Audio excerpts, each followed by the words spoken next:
कोई मूड नहीं, डेढ़ नहीं पड़ी हमारी, रात में इंतजार कर नहीं कहाँ, नहीं ये जो अभी जिन्होंने एक्सटेंशन ली है रिटर्न की, एक बंदा कल शाम को 7 बजे डाटा दे गया है, फिर मैं रिटर्न बना दूंगा।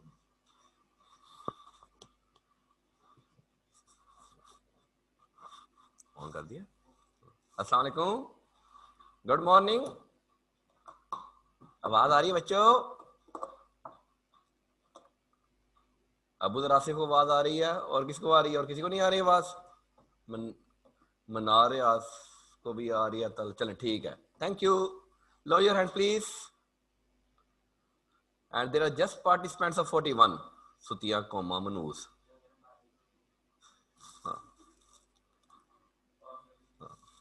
शाबाश शाबाश, ना ऑनलाइन ना पढ़े, बारिश हो रही है बहुत ज्यादा। ऑनलाइन ही आए, गधे ना हो तो। मेरा दिल करता सबको ब्लॉक कर दो, घर बैठे नहीं आप आ सकते, ये लोग बाकी नहीं आ सकते।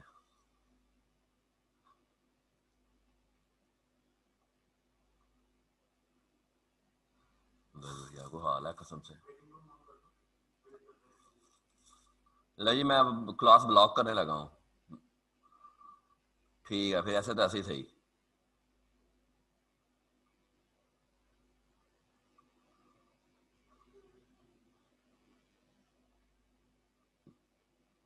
मैं 12 बजे ऑफिस से आया हूँ और 8:30 पे आप क्लास में हूँ, अल्हम्दुलिल्लाह।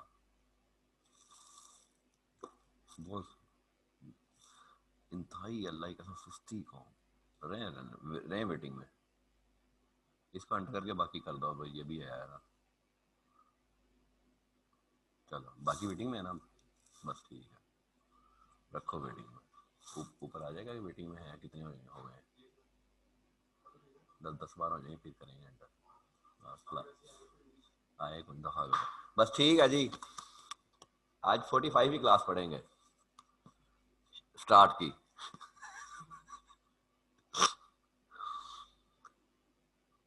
अच्छा जी, हम थे जनाब, हमने assets acquired out of foreign currency loan पढ़ लिया था जी। अब हमने एक और चीज पढ़ ली थी, assets acquired,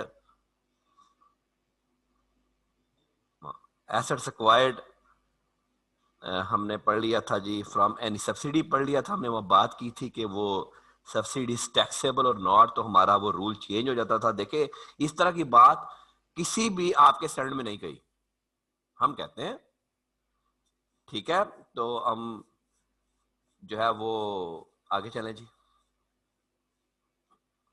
Where the acquisition of assets is derivation amount chargeable tax and where the acquisition amount is derivation of an amount exempt from tax। ये दोनों बातें मैं समझा देता हूं, पेज ऑन कीजिएगा प्लीज। अच्छा देखिए, मैंने कोई अगर एसेट परचेज करना तो डेफिनेटली मेरे पास कोई ना कोई पैसा मौजूद है, तो मैंने एसेट परचेज करना है। वो पैसा मेरे पास कहां से आया? ठीक है, इट इज पॉसिबल कि मुझे फादर से कोई गिफ्ट आ गया, but it is also possible कि मैंने अपने बिजनेस से कमाया और मैं अब उससे कुछ और मशीन लेना चाहता हूँ, कोई एसेट लेना चाहता हूँ, कोई प्लांट एंड बिल्डिंग लेना चाहता हूँ, या मैं ये कहूँ कि या मैं ये कहूँ कि जी मैं को प्लॉट लेना चाहता हूँ। लेकिन हम यहाँ पे बात करेंगे, चूंकि हम बात डेप्रिसिएशन ही कर रहे हैं, इसलिए मैं बात ये कर रहा हूँ कि हम वो ऐसे लेना चाह रहे हैं जो मैंने फर्दर बिजनेस के इस्तेमाल के लिए करना है। फॉर एग्जाम्पल मैं कहूँ जी, एक पर्सन मिस्टर ए है और उसकी उसकी बिजनेस इनकम है, business net income. Net income mean after tax, जो वो घर लेके जा सकता है, वो उसने अर्न की है 10 मिलियन। अब 10 मिलियन जाहिर है उसकी बिजनेस इनकम है, तो वो टैक्सेबल थी, हमने टैक्स भी दे दिया, नेट जो बची वो बचे 10 मिलियन। और एक पर्सन मिस्टर बी है, उसकी एग्री इनकम है, और एग्री इनकम आपको पता है exempt from federal income tax है, एग्जेम्प्ट फ्रॉम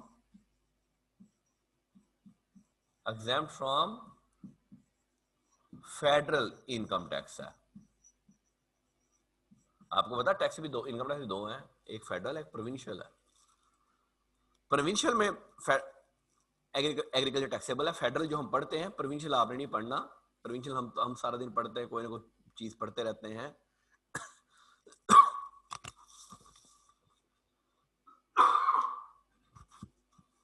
तो जो एग्री इनकम है वो एग्जाम फ्रॉम टैक्स है, जो हम इनकम टैक्स ऑर्डिनेंस 2001 पढ़ रहे हैं।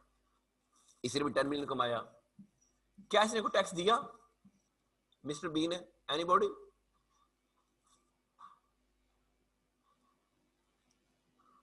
क्या इसने को टैक्स दिया? अबू ज़र आसिफ। मिस्टर ए और बी में क्या डिफरेंस है? सर वो एग्जेम्प्ट है उसकी इनकम, मिस्टर बी की। मिस्टर ए ने टैक्स दिया हुआ है और मिस्टर बी ने टैक्स नहीं दिया एग्जेम्प्ट है वो। हुआ, और दोनों को। जी अबू ज़र आसिफ। मैंने सर कहा वो एग्जेम्प्ट है मिस्टर बी। हाँ, मिस्टर बी की इनकम एग्जाम्प्ट है।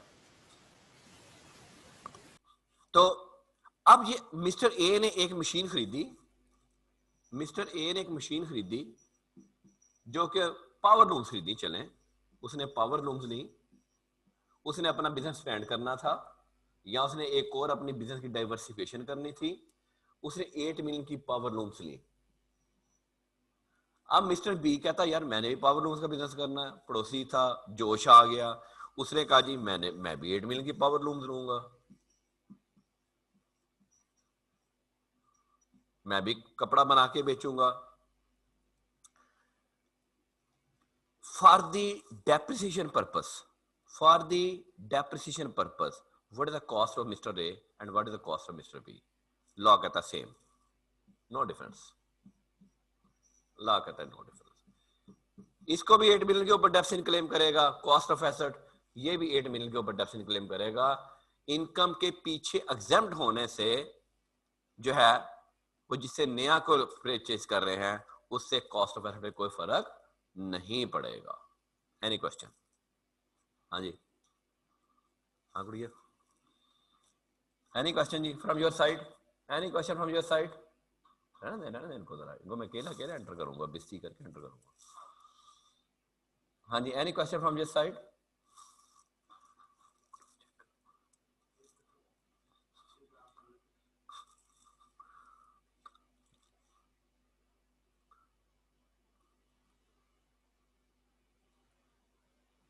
Any question from your side जी?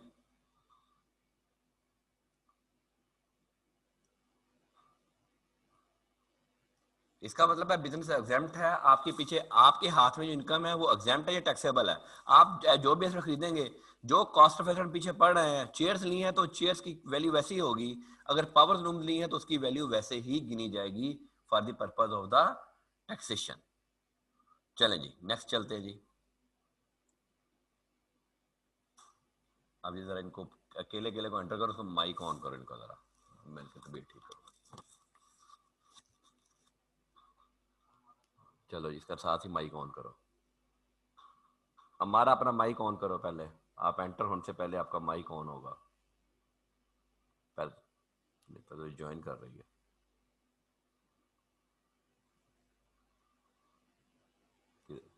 इसका माइक ऑन करो, हमारा माइक ऑन करो अपना।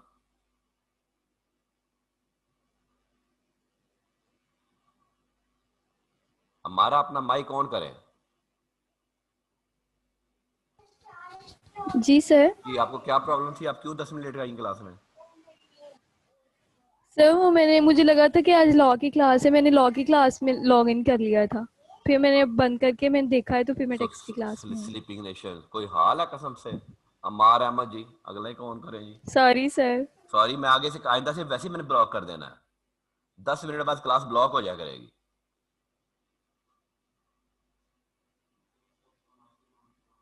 उसको वैसे नहीं, उसको दोबारा उधर फेंक दो। हाँ जी उस्मान, हाँ जी उस्मान, माइक ऑन करो। उस्मान माइक ऑन करो। अब माइक ही नहीं ऑन कर रहा।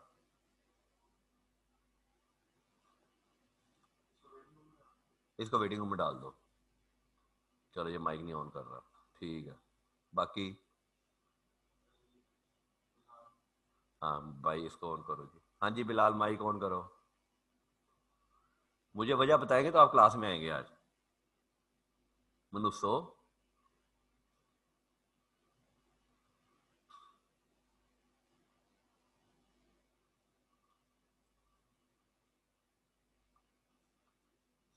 मेरा भी टाइम जाया कर रहे हैं, अपना भी टाइम जाया करते हैं, गधे के गधे ही हैं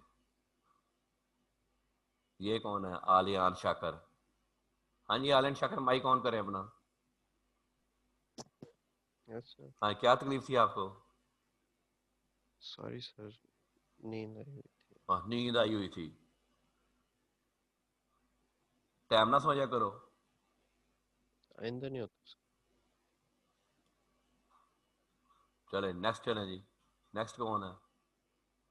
ये बिलाल को दोबारा, इसने माइक नहीं किया, इसको दोबारा वेटिंग रूम में फेंक दो। मैं फिर आज ऐसे तो ऐसे ही सही, फिर तो बात है भला। नेक्स्ट कौन है? अरगमान पट्टी साहब। हाँ जी पट्टी,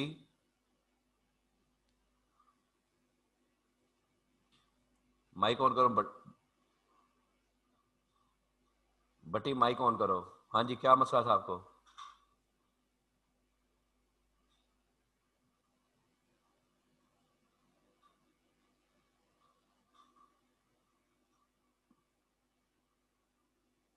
उसामा खान। Yes sir. ना क्या तकलीफ थी आपको?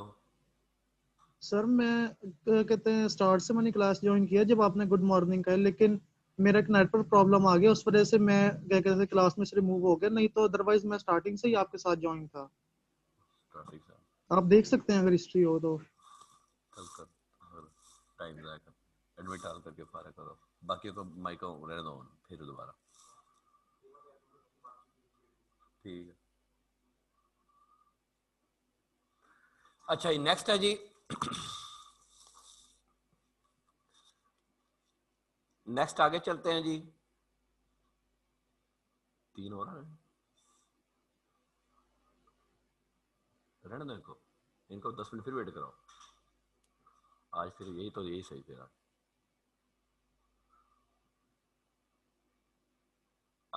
अच्छा नेक्स्ट हम पढ़ रहे हैं अब जी एग्जाम, ये हमने पढ़ लिया था, सब्सिडी पढ़ लिया था, आगे चले जी।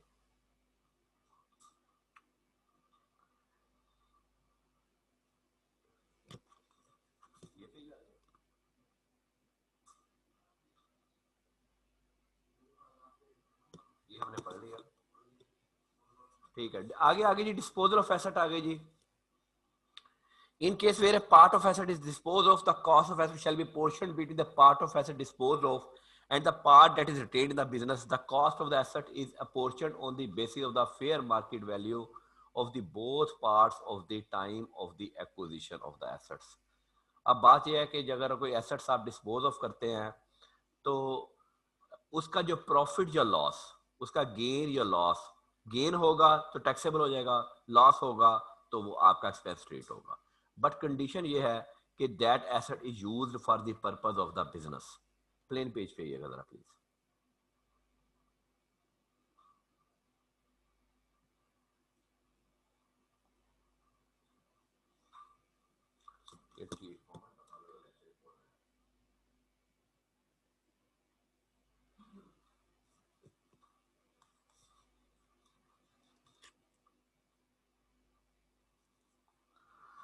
अच्छा जी,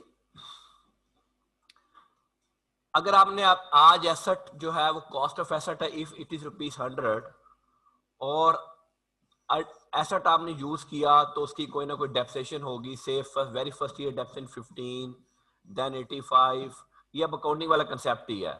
सेकंड ईयर और सारी WDV चलता है, इनकम टैक्स में एक ही मेथड है and that is called WDV, और कोई मेथड नहीं है जो आपने इंट्रो अकाउंट में पता नहीं कितने मेथड डेप्रिसिएशन के पढ़े थे, नहीं है। यहां हम कहें जिससे 8 है, रिमेनिंग इज 77 आ गया, फिर आपका डेप्रिसिएशन आ गई से 7 एंड आपने 3 साल के लिए जो है वो for the period of the 3 years you are going to use this asset. If this asset is going to be disposed of for ₹80, then ₹10 is taxable. आपको रूटीन जैसे इनकम बिजनेस टैक्सेबल होती है, but if this asset is disposed of for ₹65 then ₹5 will be treated as an allowable expenditure. Is an allowable expenditure. फिर यहाँ वो ये बात दूसरी ये करता है कि अगर आप में से 70 में से कुछ पोर्शन यूज करते हैं, एक मशीन, ये 10 मशीन थी, एक मशीन बेच दी, तो अल्टीमेटली वो एक मशीन कितने की होगी? वो 7 रुपीज की होगी, क्योंकि इकट्ठी लगी थी ना। तो फिर उसका जो फेयर प्रपोर्शन है, सिर्फ आपने ये जो है इसमें से पार्ट ऑफ मशीन बेच दिया, तो डेप्रिसिएशन भी आप पार्ट ही चार्ज करेंगे और फिर नेट कैलकुलेशन भी आप वैसे ही करेंगे। Next, any question from here? ये अकाउंटिंग वाला कंसेप्ट है, ये पूरा अकाउंटिंग वाला कंसेप्ट है जी। इसमें हमारी अकाउंटिंग वाले से कोई लड़ाई नहीं है जी। अच्छा, अनदर बड़ी इंटरेस्टिंग चीज आई जी, एक और डिफरेंट चीज आई है, FBR's power to prescribe rules. पहले मैं ये समझा दूं ये है क्या। कॉस्ट ऑफ रिप्लेसमेंट एसेट, ये जरा पहले बात समझ लें। ये यहां बड़ी इंपॉर्टेंट बात है, compulsory acquisition. This word is very important, compulsory acquisition. Page, plain page, पहले समझ लिया कंपल्सरी एक्विजिशन होती क्या है। अच्छा देखिए, ये गवर्नमेंट पब्लिक प्रोजेक्ट्स करती है। गवर्नमेंट ने सोचा कि जी मोटरवे, जी यहां से मोटरवे बनेगी जी फैसलाबाद से, ये पिंडी भट्टियां से इस्लामाबाद से मोटरवे बनेगी। तय पारेगा, गवर्नमेंट प्रोजेक्ट डिसाइड हो गए, जनाब ये मोटरवे बन गई है, ये मोटरवे उन्होंने डिजाइन वगैरह बना लिया। और अब क्या गवर्नमेंट ये देखेगी, ओहो जी दरमियान में जी ये अहमद जबार का ना जी एक फैक्ट्री आ रही है, यहाँ पे अहमद जबार की फैक्ट्री है, और यहाँ पे जी से अबू बकर का कोई प्लॉट है जी, और उन्होंने जब पब्लिक प्रोजेक्ट अप्रूव हो गया कि ये प्रोजेक्ट बनना ही बनना है, जो मर्जी हो जाए, then I have to sell this factory to government. अबू बकर have to sell this plot to the government. बेचना पड़ेगा। ये नहीं हो सकता कि जी वो मैं ये सड़क अप्रूव हुई है और यहां मेरा प्लॉट है तो मैं कहूं भाई थोड़े इतना करके लंघा लो मोटरवे, ऐसे नहीं हो सकता। I have to sell this and this is a compulsory acquisition by the government. इसको बोलते हैं कंपल्सरी एक्विजिशन। और गवर्नमेंट हमेशा आपसे जो इस तरह की चीज होती है हमेशा आपसे महंगे दामों खरीदती है। आप गवर्नमेंट को बेचते हैं, गवर्नमेंट आपको पेमेंट करती है और आपको वो चीज बेचनी पड़ती है, आप उसको रिफ्यूज नहीं कर सकते। अब अज्यूम कर लें कि जनाब मेरी फैक्ट्री थी और जाहिर है मेरी फैक्ट्री तो फैक्ट्री चल भी रही थी, चल रही थी, तो उसकी इनकम बिजनेस भी थी, इनकम बिजनेस थी तो जाहिर में टैक्सेबल भी थी। तो अगर ये वाली फैक्ट्री मैं बेचता हूं और इसकी जगह पे मैं कहता यार मैंने काम तो करना, अब मैं कहता चलो यार यहां फैक्ट्री बना लें। अब नया जो एसेट होगा उस एसेट की कॉस्ट क्या होगी? This is an assets acquired under compulsory acquisition. अब हम पढ़ते हैं कि उस कैलकुलेशन कैसे होगी। FBR is empowered to prescribe the rules for determination of cost of an asset. If so prescribed, the cost of asset shall be determined in the light of such rules. Assets acquired on disposal of an asset under compulsory acquisition. देखो अब compulsory acquisition बात समझ आ गई। compulsory acquisition में कोई सवाल तो पहले वो बोलना है। Any question from you? From you? जी any question from the compulsory acquisition में किसी को सवाल है कि कंपल्सरी होती क्या है, समझ आ गई कि नहीं आ गई?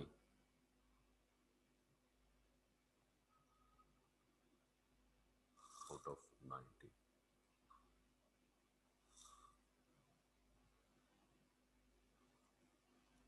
कंपल्सरी एक्विजिशन की बात क्लियर है जी?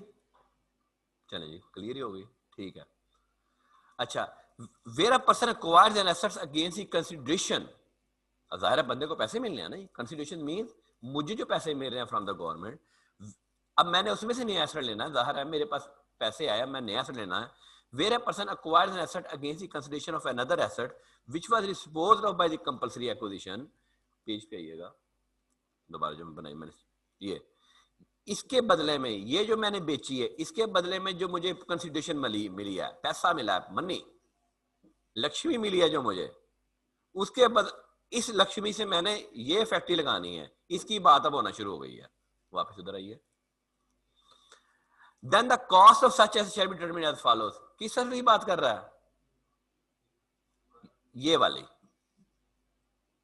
अब इस एसेट की बात कर रहा है कि इसकी कॉस्ट ऑफ एसेट क्या होगी। नई की बात कर रहा है, ये तो मैं डिस्पोज ऑफ कर दी, इसी तो कॉस्ट पुरानी लगी हुई थी। ये फैक्ट्री मैंने गवर्नमेंट को बेची क्योंकि यहां पब्लिक प्रोजेक्ट बनना था। गवर्नमेंट ने वो प्रोजेक्ट मुझसे, वो जमीन मुझसे खरीद ली और मुझे उसके बदले में लक्ष्मी दी। उस लक्ष्मी से मैंने नया काम शुरू किया और इस नई प्रोजेक्ट की कॉस्ट क्या होगी, इसकी वो बात कर रहा है। उधर आइएगा। नए एसेट की कॉस्ट क्या होगी? कहता है cost of the asset disposed of. जो पिछला एसेट बेचा उसकी कॉस्ट क्या थी, जो पिछली फैक्ट्री बेची उसकी कॉस्ट क्या थी। ऐड क्या करेंगे? Consideration given for replacement asset. मुझे सरकार से कितना पैसा मिला वो उसमें प्लस कर देंगे, less consideration received for disposal of assets, यानी कि उसे बदले में जो consider given for the replacement asset, sorry, कि जी नई फैक्ट्री के लिए मैंने कितना पैसा दिया, less consider received for disposal of asset, सरकार ने मुझे कितना पैसा दिया। ये नेट करूंगा, दोनों ऐड करेंगे तो नए कॉस्ट, रिप्लेसमेंट एसेट की कॉस्ट आएगी। फॉर एग्जांपल कि मैंने जो पुरानी मेरी फैक्ट्री थी वो थी 100 रुपए की, उसकी कॉस्ट क्या थी? 100 रुपए की। नया एसेट जो मैंने लिया वो कितने का लिया? से 150 का, जो नई मैंने फैक्ट्री लगाई। अब जो सरकार ने मुझे पैसे दिए एसेट्स के, जो कंसिडर रिसीव्ड, सरकार ने मुझे पैसे दिए, वो मुझे दिए 80 रुपीज। बाकी बचा क्या आ गया? 70। मेरे नए फैक्ट्री कॉस्ट क्या होगी जिसके ऊपर मुझे डेप्रिसिएशन क्लेम करनी है? That is 170। एनी क्वेश्चन जी?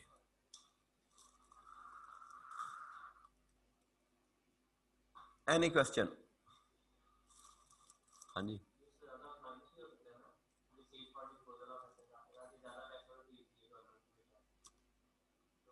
वो लैंड की वैल्यू होती है, लैंड पे तो डेप्रिसिएशन नहीं होती ना। एक्चुअली ज्यादा कीमत हमेशा लैंड की होती है, बाकी चीजें तो ज्यादा कीमत की नहीं होती ना जी। कीमत हमेशा जमीन की बढ़ती है। तो अगर मेरी लैंड की कॉस्ट बढ़ भी जाएगी तो land is not a depreciable asset, as well as in the accounting as well as in the tax.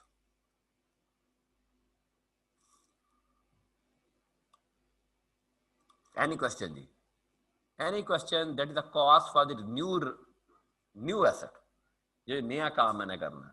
हाँ, मैंने नया काम नहीं करना, मैं गवर्नमेंट को बेच के आराम से बैठ गया, तो भैया मेरा जो जाती एसेट है क्या उसकी कॉस्ट से गवर्नमेंट को गर्ज है? अभी for the purpose of business गर्ज नहीं है, for the purpose of business गर्ज नहीं है। क्यों? पर्सनल एसेट पे कौन सा गवर्नमेंट ने डेफिनेट देनी है? लेकिन आगे जाके हम पढ़ेंगे कि मैं कहूं जी कि मैं किसी चीज को अंडर वैल्यू डिक्लेयर कर दो, that is also not justified. चाहे मेरा पर्सनल एसेट है, मैं किसी चीज को अंडर वैल्यू डिक्लेयर कर दूं, वो भी गलत है। वो मैं आगे जाके जब नेक्स्ट चैप्टर आएगा हमारा, उसमें वेल्थ स्टेटमेंट आएगी। दुआ करें कि उस वक्त तक हम आमना सामना हमारा हो जाए। अगर नहीं इनको इससे अगर वो ये बंदा फैक्ट्री नहीं लगाता, मुझे क्वेश्चन ये किया गया है कि अगर ये बंदा फैक्ट्री नहीं लगाता और इसने ये चीज बेच दी और बेच के अब घर बैठ के सुकून कर गया, वैसे वो कहता अच्छा जी मैं बूढ़ा हो गया, मैंने क्या काम करना, बट ठीक है काम पैसे मिल गए मेरी लाइफ के लिए काफी है, तो उसका जो गेन होगा that's taxable under the income from business. क्यों? जो भी एसेट आपका बिजनेस के इस्तेमाल के लिए होगा, जो भी एसेट आपका बिजनेस के लिए इस्तेमाल होगा, उसका गेन टैक्सेबल। आगे रूल्स आएंगे कि गेन भी कैसे टैक्सेबल होगा, कितना होगा। अभी तो मैंने बड़ा सिंपल सी बात की ना, हाँ जी ठीक है जी, जो गेन जिस तरह अकाउंटिंग का निकलता है वो इस तरह टैक्सेबल कर दिए, वो एक बेसिक कंसेप्ट था। हम आगे जाके मजीद देखेंगे कि उसका टैक्सेबिलिटी कैसे होगी जी। एनी क्वेश्चन जी? Any question up to here जी? फसी जी? फसी सर जी कंसिडरेशन गवर्नमेंट से रिसीव होती है वो फेयर मार्केट वैल्यू रिसीव होती है? हाँ, वो फेयर मार्केट वैल्यू रिसीव होती है। जो गवर्नमेंट से रिसीव होती है वो फेयर मार्केट वैल्यू रिसीव होती है, बिल्कुल फेयर मार्केट वैल्यू रिसीव होती है। गवर्नमेंट कोई जबरदस्ती नहीं ओके सर। करती, बल्कि गवर्नमेंट फेयर मार्केट वैल्यू से भी ज्यादा पैसा देती है बाद का। उसकी वजह तो जैसे होती वो है कश्मीर अंडरपास वगैरह आपके साथ वगैरह होटल वगैरह थे, वो पता नहीं दुकान वो वगैरह, जो उनकी भी फेयर वो मार्केट जो वैल्यू? वो जो 7 होटल थे वो पता नहीं, अब मुझे तो ये भी नहीं पता, मुझे लगता है वो वैसे ही कब्जा ग्रुप था। ये हमारे कब्जा ग्रुप भी पाकिस्तान में बहुत है ना। जी सर। बहरहाल वो गवर्नमेंट फेयर मार्केट वैल्यू से ज्यादा पैसे देती है, इसलिए ज्यादा देती है बंदा कोर्ट में ना चला जाए, क्योंकि पब्लिक प्रोजेक्ट जो तय कर दिया जाता है उसके ऊपर इनिशियल जो कॉस्ट बहुत ज्यादा लग चुकी होती है। जी सर।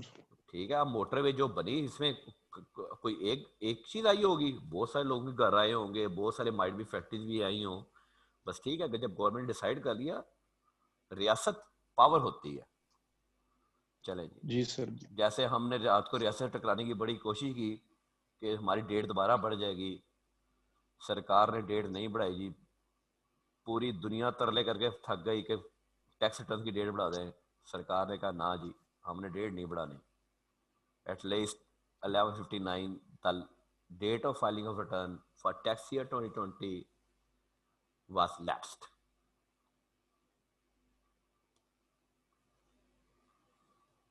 चलें जी, नेक्स्ट चैलेंज। अच्छा, साइम शाहद। हाँ जी सर जी अस्सलाम वालेकुम। तुम तो आए लेट हो क्लास में। सर वो नेट बंद हो गया था, पैकेज ही कराया फिर। हाँ, नेट बंद हो गया था। अभी कोई उधर दूसरी तरफ से ना बंदा ऑनलाइन हो ना, तो वह पैकेज, उसका पैकेज लगा पड़ा होता है उसके लिए। नहीं, व्हाट्सएप का पैकेज हाँ था जी, ना सर। हाँ उसकी सिम तो लगा होती वैसे ही। वो तो घर भी नंबर पता होता केड़ा। Sorry sir. हाँ जी, समझ ताने खैर मैंने पता नहीं आगा। हाँ अच्छा जी, वो सर जी विदाउट पब्लिक प्रोजेक्ट भी ये हो सकती है एक्विजिशन? विदाउट पब्लिक प्रोजेक्ट नहीं, विदाउट पब्लिक प्रोजेक्ट गवर्नमेंट क्यों एक्विजिशन करेगी? सर वो पिछले दिनों जैसे वो बाजार के अंदर हुई है ना, महकमा औकाफ ने जो कर दी थी। नहीं, वो तो जमीन ही किसी और की थी ना, वो तो कब्जा ग्रुप था ना। अच्छा। हाँ जी, वो तो एक्विजिशन थोड़ा हुई है। हाँ, यहाँ गवर्नमेंट ने कोई मोड़ मोड़ बनाना है तो वहाँ गवर्नमेंट पर। अब यहाँ ये जो कश्मीर हमारे ये अभी जो कश्मीर पे अभी उन्होंने टर्न नहीं किया, कोने पे घर उन्होंने बनाया, तो ये बेसिकली कंपनी से एक्विजिशन हुई है कि यहाँ से हमने मोड़ बनाना है जी, हमें जगह उन्होंने ले ठीक ली है थी, सर। किसी से उन्होंने ले ली जगह उन्होंने। आप गवर्नमेंट को ना नहीं कर सकते in short. Thank you, next आगे चलें। Okay sir. अच्छा जी, आगे चलो, अगला पेज चलो जी। अच्छा, ये सवाल है जी, ये एक छोटा सा सवाल दिया गया है। अगर आप घर जाके सवाल नहीं देखेंगे तो इसमें मेरा कसूर निश्ता। आगे चलें। Consideration disposal of assets.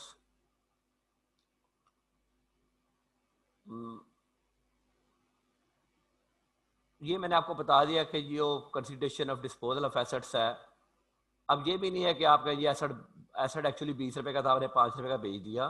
वो लॉ कहता है हम उसकी फेयर मार्केट वैल्यू असेस करेंगे आपने जब बेच रहा है, क्योंकि आपका गेन टैक्सेबल होना है। कि आप सपोज आप कहें जी कि मेरा 10 रुपीज का एसेट था, कॉस्ट थी, एक्यूमुलेट डेप्रिसिएशन जो मेरी 4 या 5 सालों की थी वो 6 रुपए थी, और 4 रुपए का एसेट था। माइट भी जो एसेट की वैल्यू बढ़ गई हो, बात का ऐसा भी होता है कि एसेट की वैल्यू बढ़ जाती है, लैंड के अलावा की बात कर रहा हूँ। और आप अच्छा जी मैंने 2 रुपए का बेच दिया है, 2 रुपए का सेल कर दिया है, और 2 रुपए मेरा लॉस है, और मेरा ये लॉस एडमिसिबल एक्सपेंस आपने खुद कहा हुआ है, और मेरा इस साल की टैक्सेशन है वो कम हो जाएगी। वो कहता है ये हम वेरीफाई करेंगे वाकई आपने 2 रुपए का बेचा है, देयर इज पॉसिबिलिटी आपने 5 रुपए का बेचा हो, और आप हमें 2 रुपए का बता रहे हैं, तो हमें यहाँ पे फेयर मार्केट वैल्यू असेस करेंगे। मशीनरी आपकी बाज़ का महंगी भी बिक सकती है, ऐसा नहीं है। मशीनरी आपकी इंपोर्टेड थी।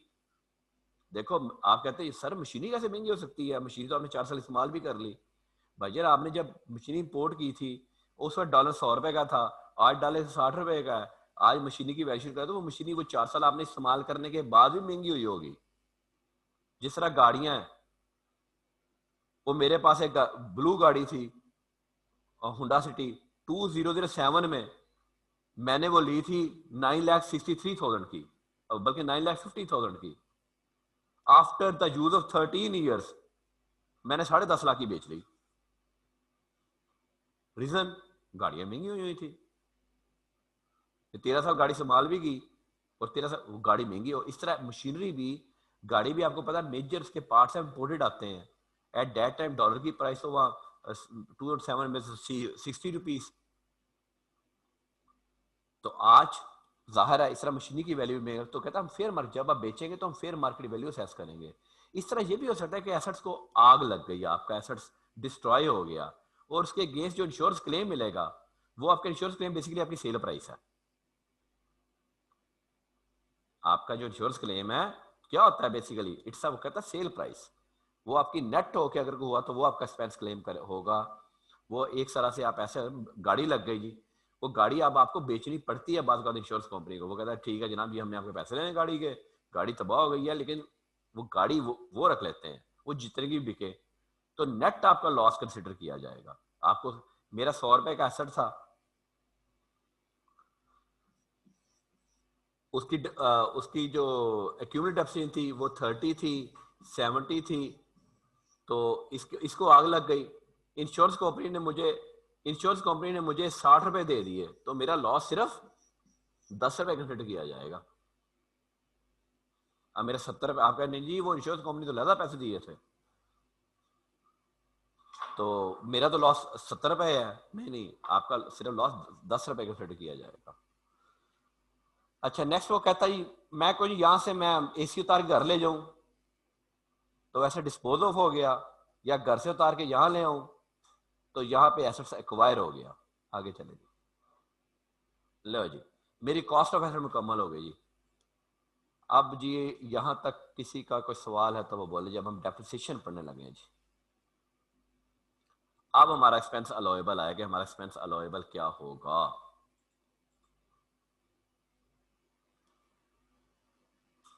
Any question up to here? उसे कहना पानी पिलाइए।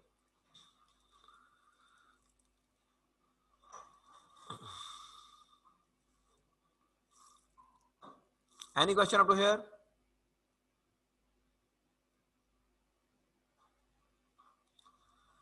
हमने कॉस्ट ऑफ एसेट डिटरमिन की for what, for depreciation purpose.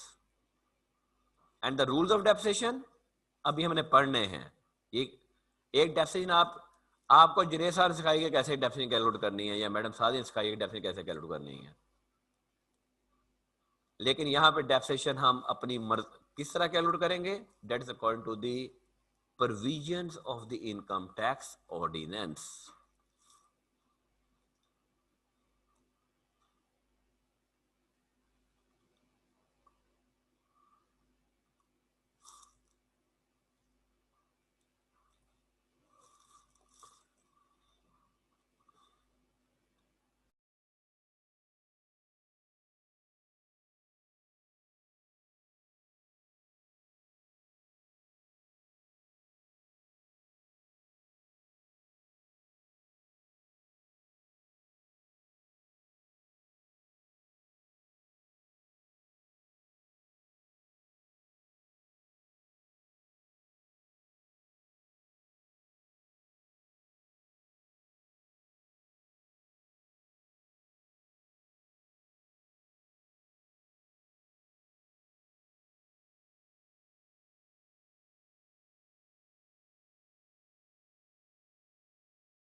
ले जी, हाँ जी, रेजेंट किसका था जी? स्लीपिंग नेशन का। ज़ाहिर है जो लेट आया है वो सुती कौम है जी। हाँ जी हमारा, सर हाँ जी। सर मैंने आपसे पूछना था, ये जो कल आपने पढ़ाया है ना, इलिजिबल डेप्रिसिएबल एसेट, हाँ, सर इसमें जो नोट के नीचे वाला एरिया ना वो नहीं समझ आ रहा। नोट के सर नीचे वाला उसमें लिखा हुआ है कि सर आप क्लास में लेट है इसलिए कल वाला लेक्चर समझ नहीं, आप आज क्लास में लेट है इसलिए कल वाला लेक्चर समझ नहीं आ रहा। नहीं सर, कल तो मैं टाइम पे आई थी। तो वो ऐसे ही होता है ना, मेरी मर्जी, मेरा अपना अपना मेरा परसेप्शन है। आज लेट है लेक्चर कल वाला समझ नहीं आता है, कल लेट आएंगे परसों वाला समझ नहीं आएगा, चाहे परसों टाइम पे आ जाए। नोट एलिजिबल एसेट होल्ड करने से सवाल है, मैं डेफिनेट पढ़ाऊंगा तो फिर एलिजिबल एसेट पे दोबारा आऊंगा। सर जी जो इसके ऊपर फर्नीचर है वो चाहे बिजनेस का हो फिर भी नहीं डेप्रिसिएबल एसेट? नहीं, डेफिनेट एसेट है, एलिजिबल नहीं है। कानून सर ने ये दो बात डेप्सिबल एसेट बना दिए, इनकम टैक्स ने दो डेप्सिबल एसेट बना दिए। One is depreciable asset, normal depreciable asset, and one is a eligible depreciable asset. ये क्यों बनाए ये अभी समझ नहीं आएगा आपको, अभी हौसला करें आप, ठीक है? जी बस जी ठीक। हाँ, अभी आप दोबारा सो जाए, शाबाश, जाएं, चलें 15 मिनट रहते हैं, अभी सो जाए जल्दी, अभी आपकी आंख खुल गई, उठ जाए, चलें जी। Depreciation under the income tax is allowed on depreciable assets used by the person for his business. Depreciation is computed by applying the depreciation rate specified in the third schedule to the income tax ordinance. इसका मतलब हमारे अपने rate हैं, आपके जो मर्जी rate होते रहे। अकाउंटिंग वाले क्या कहते हैं जी, वो यूजफुल लाइफ निकाल लें, वो जी उसकी परसेंटेज निकाल लें, वो ऐसे करें, वो जी फिर हम उसकी वैल्यू सेस करेंगे। वो कहता ना, कोई ना, इनकम टैक्स कहता जो मैंने डेफिनेट रेट लिख दिया वही डेफिनेट के रेट के साथ आप कैलकुलेट करेंगे। वो आगे जाके हम देखते हैं कि हमारे डेफिनेट रेट्स क्या हैं। अब पहले डेफिनेट रेट्स निकाल दें प्लीज जरा, मैं ताकि इनको समझा दूं। ये देखें जी, ये इसके डेफिनेट रेट्स हैं जी, ये समझे सरकारी डेफिनेट रेट्स हैं। Building 10%, furniture 15%, machinery 15%, technical professional books 15%, motor vehicle 15%। आप जैसे बहुत सारे बैरी जहाज हैं क्लास में जो सोए रहते हैं 15%, कंप्यूटर हार्डवेयर 13%, 30%, एयरक्राफ्ट 30। ये देखें, ये बिलो ग्राउंड इंस्टॉलेशन की मैंने आपको एग्जांपल दी थी 100%, पहले साल एक्सपेंस।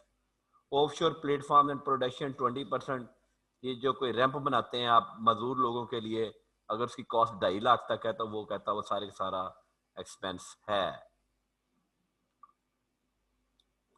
ले जी, these are the depreciation rate for the. अब देखें, अब यहां पे एक और बात समझे। अगर अकाउंटिंग वालों ने कहा है कि हमने जो बिल्डिंग बनाई है और उसका डेप्रिसिएशन रेट हम असेस करेंगे 15%, क्या मैं मना करता हूं उनको? नहीं नहीं जनाब, इनकम टैक्स 10% ला हुआ है, आप 15 नहीं कर सकते। हम कहते कल ही कर दें, अकाउंटिंग का प्रॉफिट निकाल दे 15% के साथ, हमें कोई गर्ज नहीं है।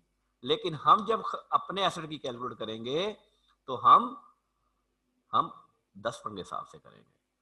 So the accounting profit accounting depreciation will always be differ from tax depreciation. Accounting depreciation will always be differ from tax depreciation. अगली बात यहां पे समझाऊं मैं आपको, प्लेन पेज पे आना था।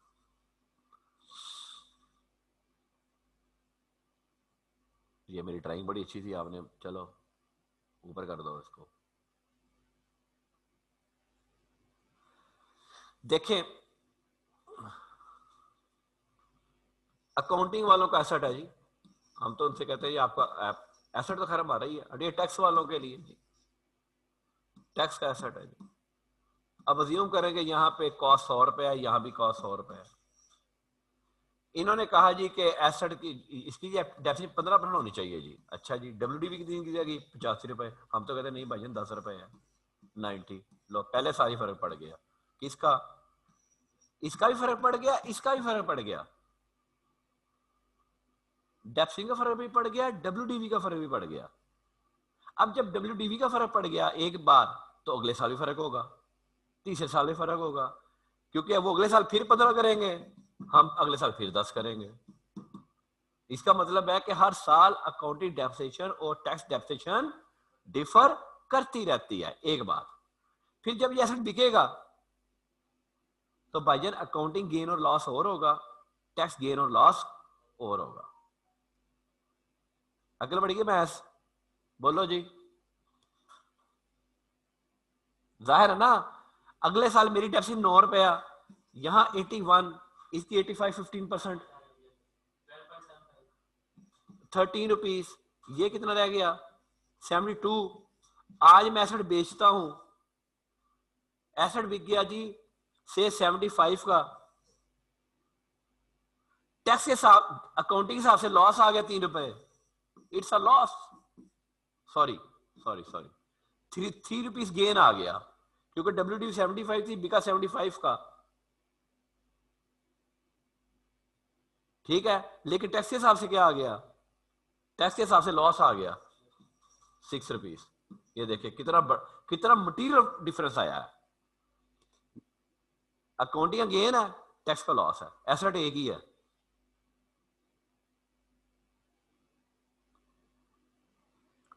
So tax depreciation differ from accounting depreciation, then accounting gain for every year, पहला साल फर्क हो गया, हर साल फर्क हो गया, then accounting gain और tax gain और tax loss will be differ। इससे क्या फर्क पड़ेगा, अकाउंटिंग प्रॉफिट और टैक्स प्रॉफिट में फर्क होगा। और आपकी जो टैक्स की प्रोविजन है वो टैक्सेबल प्रॉफिट्स के ऊपर इनकॉर्पोरेट होती है, अकाउंटिंग प्रॉफिट के ऊपर इनकॉर्पोरेट नहीं होती। एनी क्वेश्चन जी? अब वापस उधर आइएगा प्लीज, मेन पेज पे, फर्स्ट पेज पे आ जाइए। ले जी, अच्छा ये एसेट क्या है जी, वो कहता है जिससे टैक्सेबल इनकम जनरेट हो रही है। डेफिसिट किसके ऊपर मिलनी है, जिससे टैक्सेबल इनकम जनरेट हो रही है।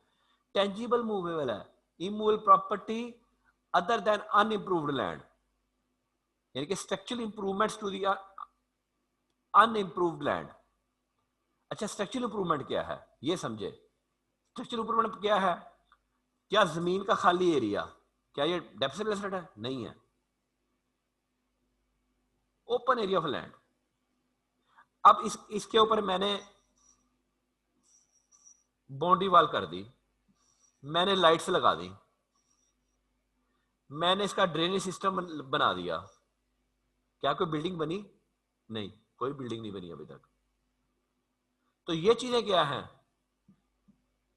ये ड्रेनेज, ये स्ट्रीट लाइट्स, ये मेरी इसको कहते हैं structural improvements, and structural improvements is a depreciable asset. Structural improvements is also a depreciable asset.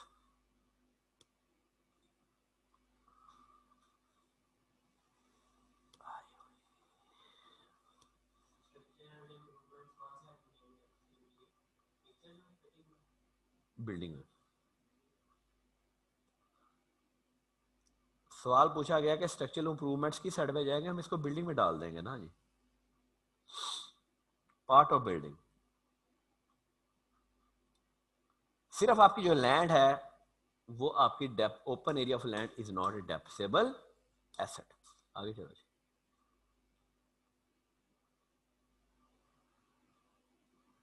फिर वो कहता है डेप्रिसिएबल एसेट है क्या, जिसकी लाइफ यूजफुल लाइफ 1 ईयर से ज्यादा है। वो ये वाला, ये वही बात है जी जो अकाउंटिंग वाले बात करते हैं जी, ये आप पढ़ लीजिएगा जी। लेकिन शर्त यही है कि वो एसेट इस्तेमाल होता हो for the purpose of earning of taxable income, for the purpose of earning of taxable income। अब देखें, मैं कहता हूं जी मैं तो बहुत बड़ा जिम्मेदार हूं, मैंने जमीन का हिसाब किताब रखने के लिए कंप्यूटर रखा हुआ है, ऑफिस बनाया हुआ है। अब उसकी डेप्रिसिएशन को क्या इफेक्ट करेगी मेरी इनकम को? Anybody? Is it a depreciable asset? Anybody?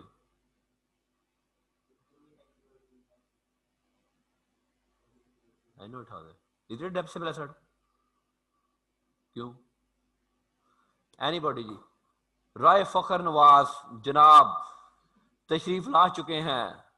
मेरी मोहब्बत बोल क्या? राय फखर नवाज साहब जनाब अपना म्यूट, आप अपना माइक का म्यूट सर करें। कर माशाल्लाह सर माशाल्लाह।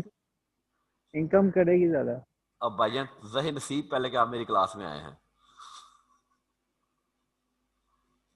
इनकम ज्यादा करे नहीं, मैं ये बात कर रहा हूं कि तू भी जिम्मेदार बंदा है, तूने अपना दफ्तर बनाया, तूने कंप्यूटर रखे, क्या वो तुम्हारे लिए एग्रीकल्चर एसेट्स हैं, डेप्थेबल एसेट हैं सर। नहीं है, क्योंकि तुम्हारी एग्रीकल्चर इनकम एग्जम्प्ट है। उसकी टैक्स डालो ना डालो, इनकम टैक्स वालों को सेल की फर्क पड़ता है। बात समझ आई? अच्छा, जिस चीज पर टैक्स नहीं है उसके रिलेटेड आप कोई चीज भी रखोगे उससे एग्जाम्पल नहीं, बात है टैक्सेबल की। इन डेप्रिसिएशन उस एसेट की अलावा नहीं है जिसकी इनकम टैक्सेबल है। ठीक। एग्रीकल्चर यानी कि एग्रीकल्चर ठीक है, वो कहते हैं इनकम आ गई, आपने डेफिनेट डाली हुई है, तो ठीक है डाली हुई है जी मैंने डेफिनेशन, डेफिनेट डालो ना डालो, इनकम टैक्स में कोई फर्क है? कोई नहीं है, इनकम एग्जाम्प्ट है। चलें जी, थैंक यू। अहमद हसन क्या कह रहा है? हाँ जी अहमद हसन चला गया, चलें। हाँ अच्छा, अबूजर आसिफ जी, अबूजर। सर अगर कोई लैंड लीज के ऊपर है तो उसकी डेप्रिसिएशन अकाउंटिंग प्रिंसिपल के लैंड थ्रू की और पाइजन डेप्सिन उसकी मिलनी है जिसका टाइटल आपके पास है जी। सर ऐसे हमारे जो एसेट लीज पे होते हैं मशीनरी वगैरह, वो भी अपना ऐसे ट्रीट करते हैं? हाँ जी, वो जो मालक है डेप्सिन उसकी है। अब ये कॉलेज की बिल्डिंग मैं कहूँ जी कि वो मेरी तो रेंट पे है जी, सारी हाजी साहब ने बना के दी है, क्या मुझे डेप्सिन मिलेगी? नो। हाँ, अगर मैं कोई बिल्डिंग मैंने बनाई है फिर लॉ कहता आप डेप्सिन ले लें। ठीक है, चलें जी, अल्लाह हाफिज। आगे चलते हैं जी। Assets partly for use. अब मैं कहूँ जी नीचे डबल 2 मंजिला इमारत है, नीचे मेरा घर है, ऊपर मेरा दफ्तर है, तो दफ्तर की डेप्सिशन वो मुझे आधी डेप्सिशन मिल जाएगी। जितना इस्तेमाल करेंगे उतनी डेप्सिशन मुझे अलाउ हो जाएगी। मैं कहूँ जी गाड़ी बिजनेस के पर्पज के लिए यूज करता हूँ, बिजनेस के नेम पे भी है, क्या उसकी डेप्सिशन मुझे एक्सपेंस अलाउ होगा? कहते ही होगा, लेकिन आप घर के लिए इस्तेमाल से 50-50 तो वहां वो फिर एस्टिमेशन बेसिस चलती हैं जी। आगे चलें, एग्जाम्पल देख लीजिएगा। ये हमने वो 1/4 किया जी, 1/4 बिजनेस के लिए इस्तेमाल हो रही है और 3/4। चलें आगे चलें जी।